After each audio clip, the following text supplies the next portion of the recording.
એટલે મહાદેવ જેવો કોઈ વિશાળ દેવ નથી. એટલે મને એમ થાય કે મહાદેવ તું મારો દરિયો, દરિયો એટલે વિશાળ મહાદેવ.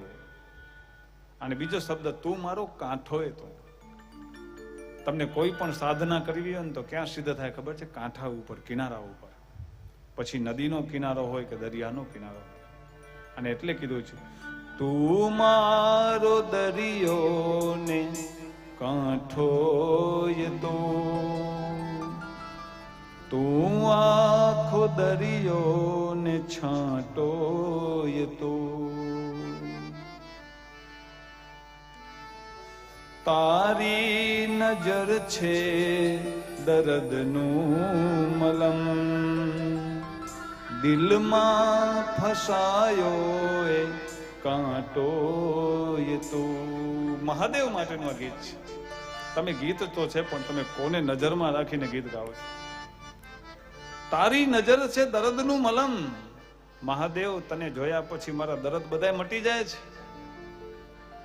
અને દિલમાં ફસાયો એ કાંટો એ તું. એક વખત તમને મહાદેવ પકડી લે ને, તમને દરરોજ આદત હોય ને, જોજો કે આ જગ્યાએ દર્શન કરીને પછી હું નીકળું, પછી તમને ચેન ન પડે. પછી મનની અંદર ખૂચ્યા કરે કાંટો કે આજે મેં દર્શન ન કર્યા, આજે મેં દર્શન ન કર્યા. જીવવામાં જોડે પણ શ્વાસ છોડે, ત્યારે સાથે જવું હોશથી.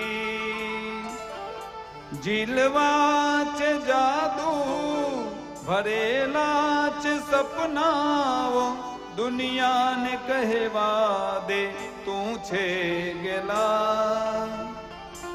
તું મારો દરિયો ને કાંઠો તું, તું આખો દરિયો ને છાંટો તું.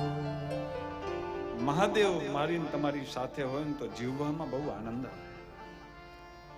એટલે કોઈ કે એને એમ કહ્યું કે પ્રભુ તું દરિયો છો, કોઈ કે એમ કહ્યું તું પવન છો, કોઈ કે એમ કહ્યું કે તું સોમ છો, ચંદ્ર છો.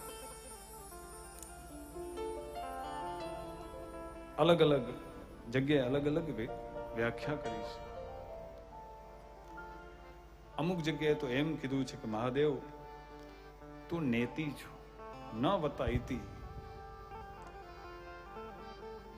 આ નથી, આ નથી, ન ઇતિ, ન ઇતિ.